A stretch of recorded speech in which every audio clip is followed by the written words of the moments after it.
Bonjour à toutes et à tous. Merci d'être venus aujourd'hui pour écouter cette conférence sur le livre de Jean-Claude Herry, que nous allons, dirigé par Jean-Claude Herry, que nous allons vous présenter aujourd'hui, qui s'appelle «L'organisation d'événements engagés et responsables», publié aux éditions du Centre national de la musique. C'est un guide pratique, en fait, des principes de développement durable à destination des professionnels du spectacle vivant et de la culture. C'est un ouvrage collectif dirigé par Jean-Claude Herry, avec les contributions de Marie-Liesse d'Auvergne, Caroline Durand-Gasselin, Mathieu Joubert, Xavier Parenteau, Julie Tinetti et Laetitia Zappella. Et avant de rentrer dans le vif du sujet, je vais me permettre juste de dire un mot sur ce qu'est le CNM. Je ne sais pas si vous connaissez le CNM ici, peut-être qu'il y a des gens qui connaissent.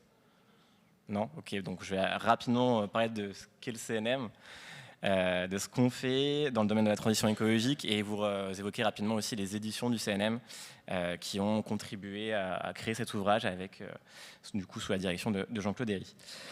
Donc le Centre national de la musique, c'est très rapidement, c'est un établissement tout à fait récent, puisqu'il date d'une loi du 30 octobre 2019 qui a fondé le CNM. Cette loi a été rendue effective le 1er janvier 2020 avec la fusion du Centre national des variétés et du jazz au sein du Centre national de la musique. C'est le premier centre qui sert à rassembler l'univers de la musique dans son intégralité, donc des labels au spectacle vivant, mais aussi le secteur des variétés, car ça n'a beau s'appeler Centre national de la musique, on s'occupe aussi de l'humour et des cabarets. Et quand je dis musique, c'est toutes ces esthétiques, c'est-à-dire qu'on va aussi aider le classique, tout comme le rap, tout comme la musique électronique, bien évidemment. Alors pourquoi en fait on est venu ici aujourd'hui et pourquoi je suis là donc moi je suis pas là une personne qui travaille aux éditions, je travaille sur la mise en place de la feuille de route de transition écologique du Centre national de la musique. C'est une feuille de route qui vise en fait à accompagner le secteur dans ses transformations vers des modèles plus durables, plus écologiques. On travaille sur plein de sujets différents à travers de l'information. Il y a une publication d'une page dédiée informative pour tous les professionnels de la musique. Donc des ressources diverses sur de l'aide, sur des études, etc. On fait aussi des modules de formation. D'ailleurs, peut-être que Jean-Claude, on pourra en parler rapidement à la fin. Et de sensibilisation. Et aussi, on a déjà lancé un programme financier qu'on a expérimenté en 2022. Et on va en lancer un qui va comprendre en fait une phase sur la transformation énergétique des lieux, donc des lieux de musique et de variété. Avant d'aller plus loin, et avant de parler des éditions, j'ai juste glissé un mot et laisser Jean-Claude se présenter. Jean-Claude, je t'en prie. Oui, bonjour, donc Jean-Claude Herry. Moi je suis fondateur de IPAMA, qui est un cabinet de conseil en RSE. Alors moi je viens du secteur de la musique, j'étais musicien sur la scène rennaise des années 80-90. J'ai ensuite travaillé plutôt dans le secteur public comme chargé d'études sur les politiques culturelles. Et puis j'ai dirigé pendant une bonne dizaine d'années des associations culturelles. Et puis en 2008, il y a eu la crise financière. Et l'association que je dirigeais à l'époque a perdu ses financements publics. Et donc j'ai décidé à ce moment-là de me lancer dans le conseil en RSE auprès des acteurs que je connaissais, qui étaient donc des festivals essentiellement à l'époque. Et je me suis vraiment lancé en solo.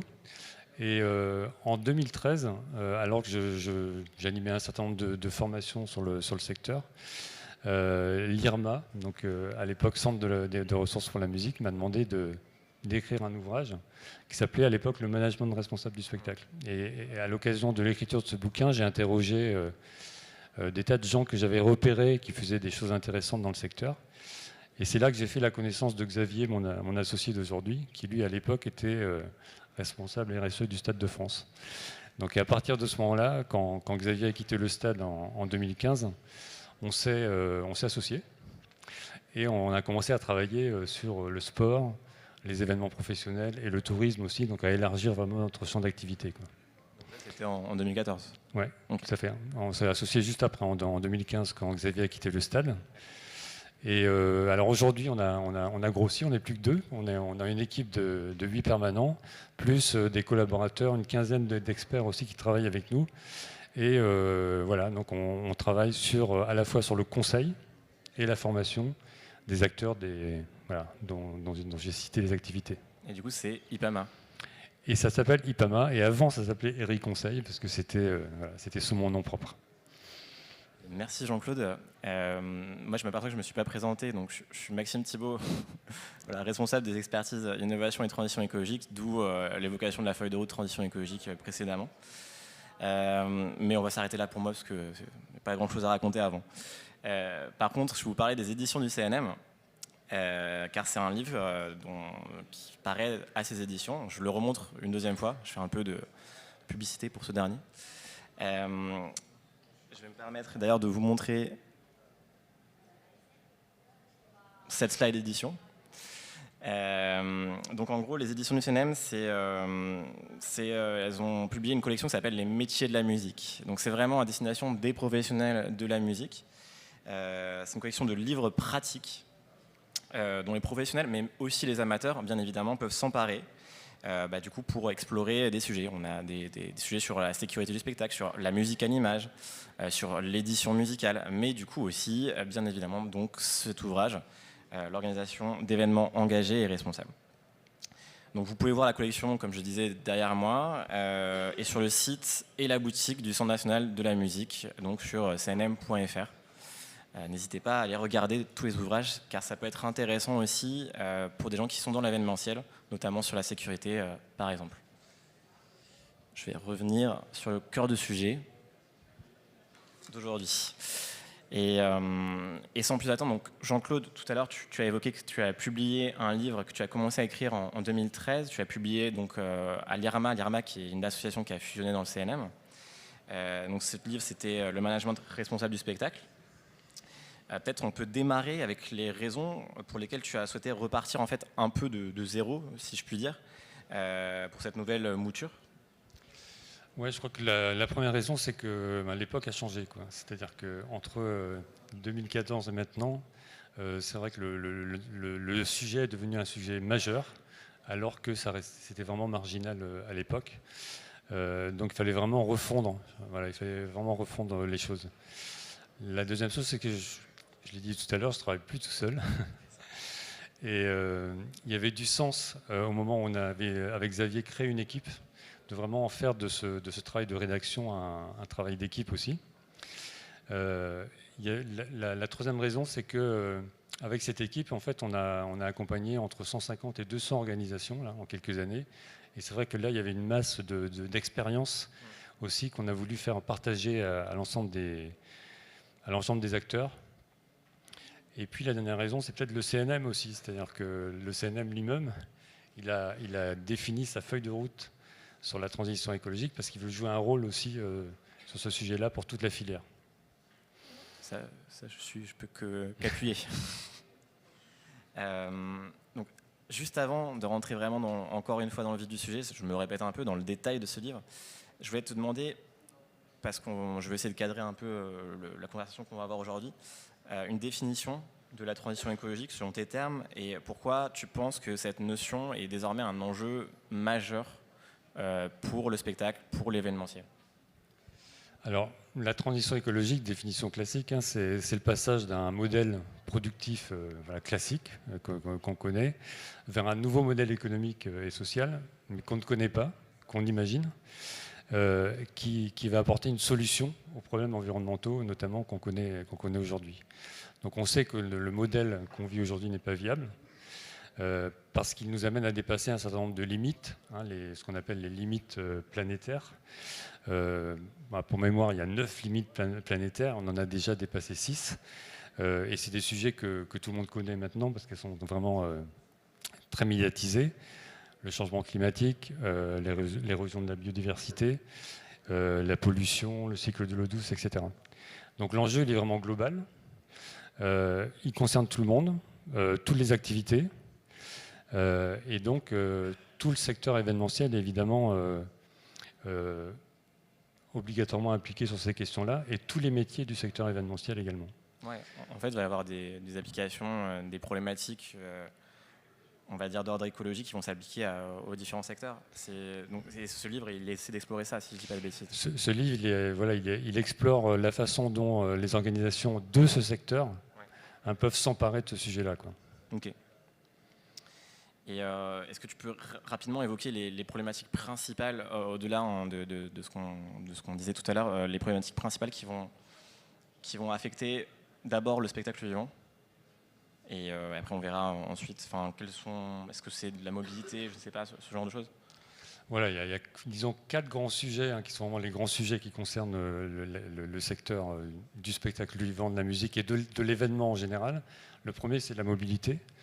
Il y a des tas de bilans carbone qui ont été faits sur les événements. On sait qu'aujourd'hui, 70%, 80%, 90% de l'impact carbone d'un événement, plus il est gros, plus le pourcentage est important, vient de la mobilité. Donc du déplacement des festivaliers si c'est un festival, des visiteurs si c'est un salon par exemple, etc.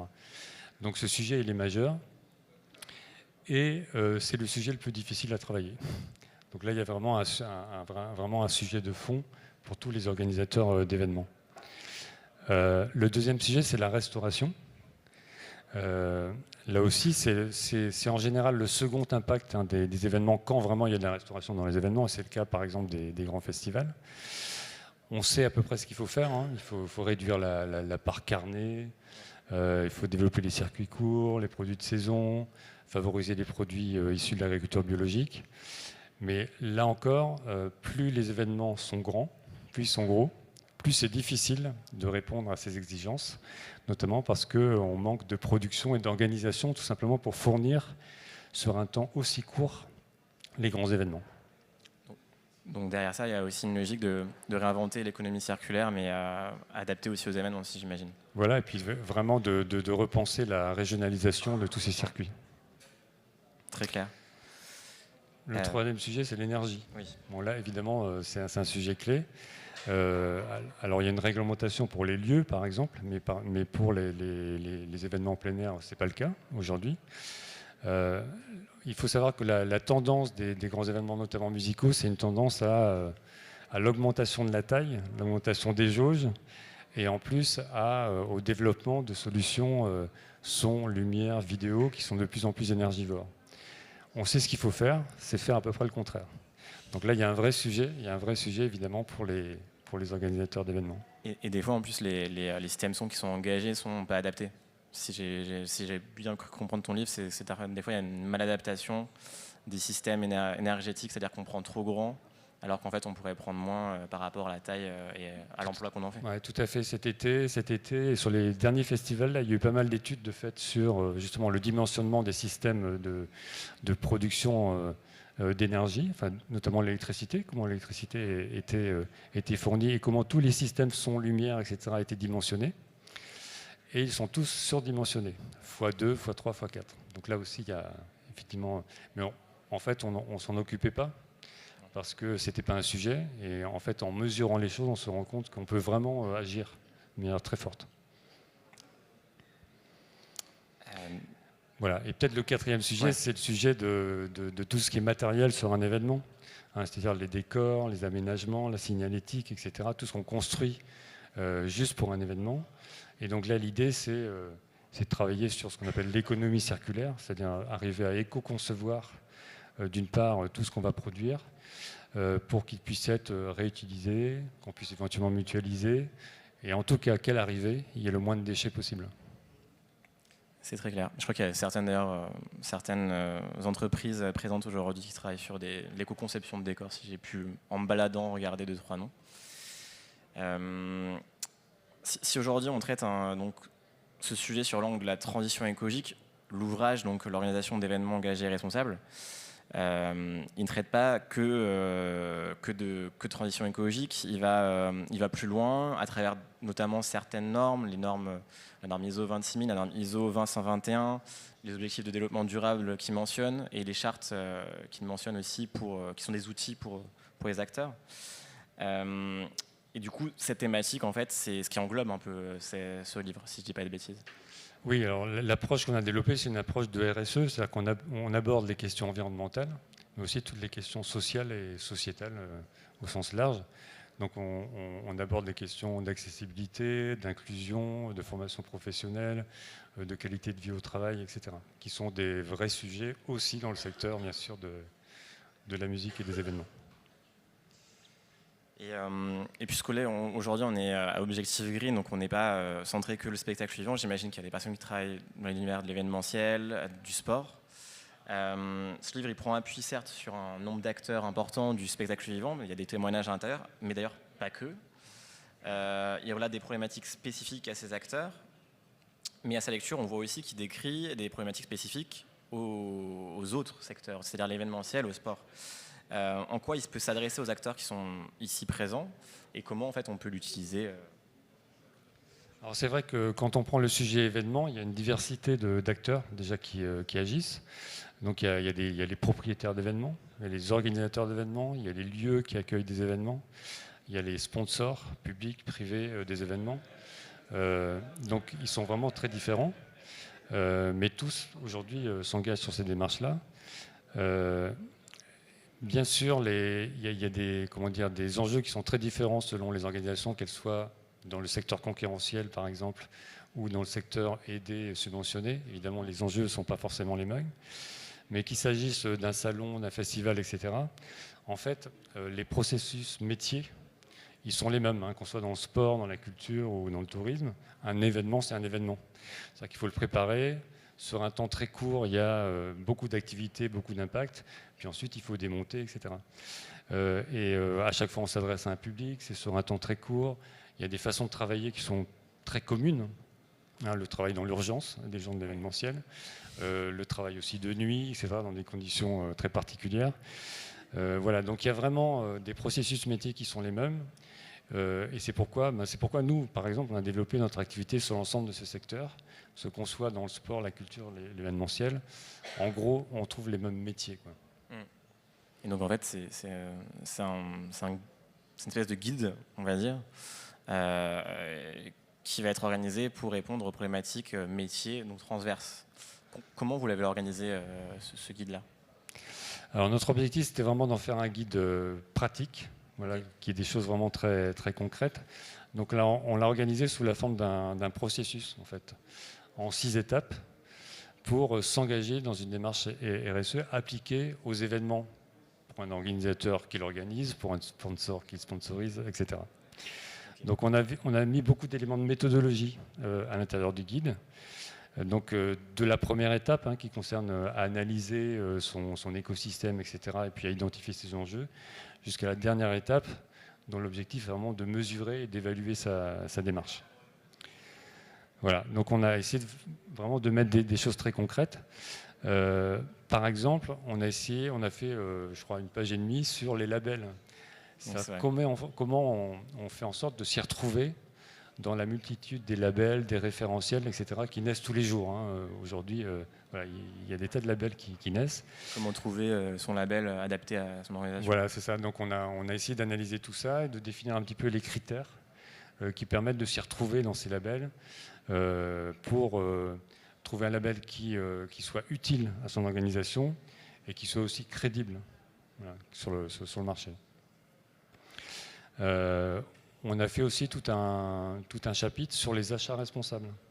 Donc vraiment des moyens d'action forts dans une organisation pour agir sur des questions environnementales et sociales d'ailleurs, c'est les achats. Et dans l'événementiel, on achète beaucoup. Il y a des organisations événementielles qui sont pilotées par une personne, tout le reste est acheté.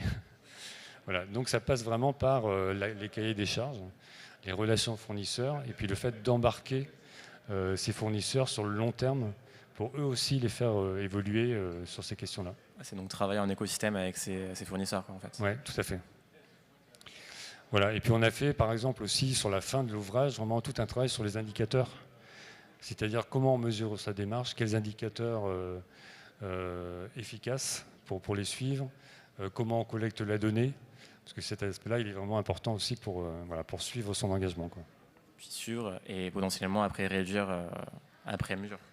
Oui, et puis suivre, c'est-à-dire qu'en fait, sur ces questions-là, c'est important de mesurer, parce que c'est bien beau de se fixer une trajectoire, ou de dire on fait telle ou telle action, mais effectivement, il faut mesurer derrière. Il faut des points d'étape, en fait. Voilà, et puis dans le bouquin aussi, pour ce qu'on a intégré, on a interviewé des gens, comme pour la première édition, mais pas les mêmes.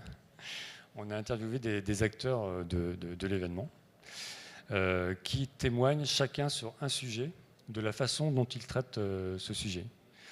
Et donc, je peux citer 2-3 exemples. J'allais demander des exemples. Je peux citer par exemple Gwen Potard, qui est le directeur de la Carène, qui est une scène de musique actuelle à Brest, qui nous explique en fait dans le bouquin comment ils sont engagés sur leur stratégie carbone, comment ils ont formé des gens en interne pour être capables de suivre et de mesurer justement l'impact de leur action, et comment le fait de se fixer une trajectoire carbone, c'est-à-dire une trajectoire de réduction de leurs impacts, avait été vraiment un levier pour que la collectivité propriétaire du bâtiment fasse des travaux de mise aux normes environnementales du bâtiment. Ouais, du coup, il y a vraiment des exemples, en fait, type des témoignages en fait, de choses qui peuvent marcher, et dont ce témoignage de Gwen. Quoi. Ouais, je crois que c'est vraiment important pour les lecteurs aussi d'avoir des choses très concrètes pour se raccrocher à des exemples très concrets, voire derrière de pouvoir contacter les gens en fait, pour leur demander comment ils ont fait. Il y a un autre exemple qui est intéressant, c'est celui du Festival d'Aix, qui est donc un festival d'opéra. Et eux, ils ont été vraiment précurseurs dans l'éco-conception des décors. Donc un jour, ils ont fait un bilan carbone, il y a une dizaine d'années. Ils se sont dit comment on fait pour éviter de jeter nos décors une fois qu'on les a créés et qu'ils ont tourné dans le monde entier. Donc ils ont fait tout un travail de recherche et développement pour éco-concevoir les décors. Ils ont documenté tout ce travail de R&D. Et ensuite, ils ont fait partager aux autres maisons d'opéra ce travail de recherche. Et maintenant, ils ont créé un collectif d'opéra qui travaille au niveau européen sur le 17h25 Je crois que c'est 17h25. Oui, c'est ça. Et il y a d'autres exemples où peut-être plus événementiel. Plus événementiel, on a par exemple Enigea, qui est une boîte qui fait de la distribution d'eau sur les événements, qui est un stand là-bas tout au bout, qui témoigne aussi de la manière dont ils ont fait un petit pitch juste avant, je crois. D'accord. Ok. Qui explique la manière dont ils traitent cette question de la gestion de l'eau sur les événements. Bon, ben, si vous avez plus de renseignements, il y avait le pitch où il y aura le stand. Très bien. Du coup, ce qui ressort un peu, c'est qu'au-delà, il y a des témoignages, mais en fait, ce guide, c'est un guide pratique. En fait, c'est un outil de travail, en somme. Bon, c'est comme ça qu'on a essayé de le concevoir. Je disais tout à l'heure, on a essayé d'y mettre un peu toute notre expérience d'accompagnement. Donc il y a beaucoup de méthodos à l'intérieur, beaucoup de trucs, astuces pour s'en sortir sur telle ou telle étape de sa démarche. Les témoignages aussi qui viennent appuyer, justement, qui viennent éclairer. On a essayé d'y mettre beaucoup de transfert de connaissances aussi sur les différents enjeux, appliqués vraiment au métier de l'événementiel, parce que c'est ça qu'on connaît. Et puis, on y a mis aussi une liste de ressources pratiques et qui sont gratuites, auxquelles on peut accéder directement quand on a envie de travailler sur tel ou tel sujet. Donc, le livre est payant, mais la ressource qui contient le livre, vers laquelle on redirige le livre, est gratuite. On va peut-être on va aller un peu plus vite, on va aller sur la fin, parce que je vois le temps défiler devant mes yeux sur cet écran qui me fait face. Quels sont pour toi, Jean-Claude, là je quitte un peu le livre, mais les grands défis que tu vois arriver, donc à court terme, disons dans les 2 prochaines années, et en quoi, et là je me raccroche au livre, ce livre peut aider à s'attaquer dès à présent à ces problèmes, ces enjeux qui vont arriver. Bon, ça, c'est vraiment une question difficile, mais je crois que le défi, c'est d'éviter un des défis, c'est d'éviter le greenwashing, quoi. Effectivement, aujourd'hui, on voit bien qu'il y a un mouvement général de toutes les organisations, de toute la population pour s'engager. Et du coup, il y a aussi un mouvement général de propositions, de solutions, etc., plus ou moins miracles. Voilà. Donc je pense que ce qui est important quand on s'engage, c'est ne pas forcément aller rechercher une solution contre une solution ou de remplacer une activité par une solution qui va juste l'améliorer, mais de vraiment se pencher sur son activité, de mettre un peu les sujets sur la table et essayer de travailler en profondeur. Parce qu'il y a beaucoup de solutions qui sont à construire, en fait. Il y a beaucoup de solutions qui ne peuvent pas s'acheter, qui doivent se construire sur le long terme avec d'autres, avec les acteurs.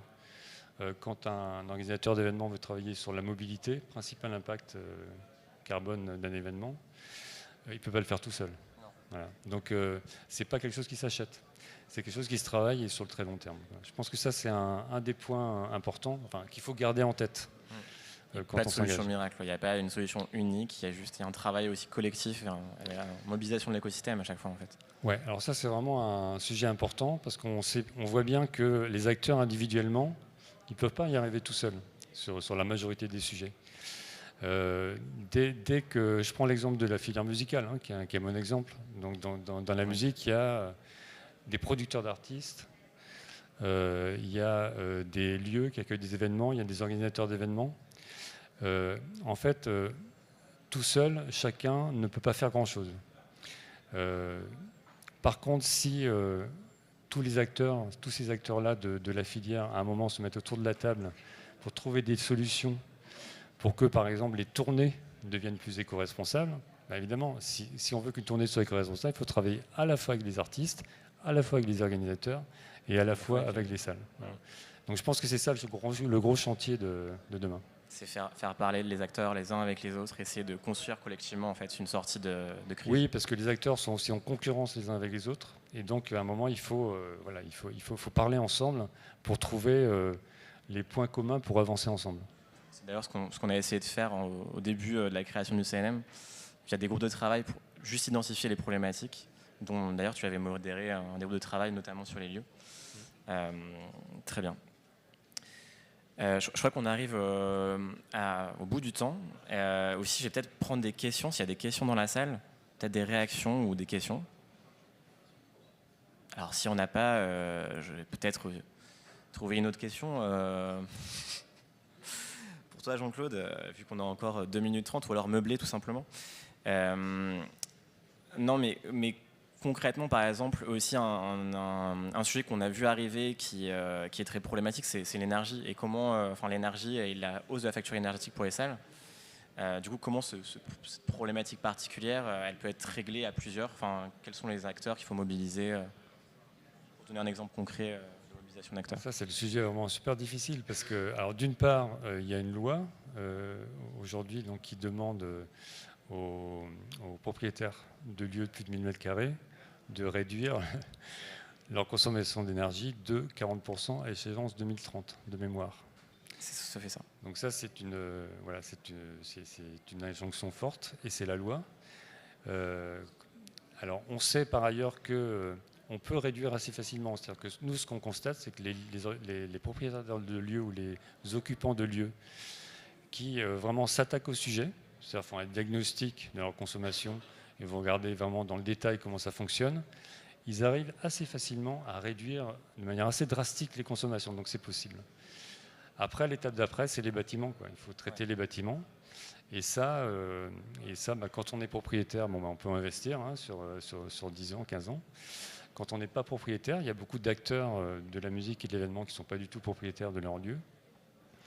Là, c'est plus difficile, c'est plus du long terme. Okay. Bon, merci pour cette dernière réponse. Il nous reste 1 minute, donc je vais conclure, à moins qu'il y ait une question dans la salle. Non, toujours pas. Ok. Je vais d'abord remercier Pascal Maillet, le salon Objectif Green, pour l'invitation. Merci beaucoup pour nous avoir fait cette invitation de parler de cet ouvrage. Je rappelle que ce livre, dirigé par Jean-Claude Herry, coécrit avec Marie-Liesse Devergne, Caroline Durand-Gasselin, Mathieu Joubert, Xavier Parenotto, Julie Tenetti, Laetitia Zappella, je crois que j'ai toute l'équipe. Tout est dit. Il est disponible aux éditions du CNM, je le remontre une dernière fois pour la route, et sur la boutique en ligne du CNM, boutique.cnm.fr. Il faut toujours dire un lien en fin de phrase. Merci encore pour votre attention et excellente fin de salon à toutes et tous. Merci Maxime.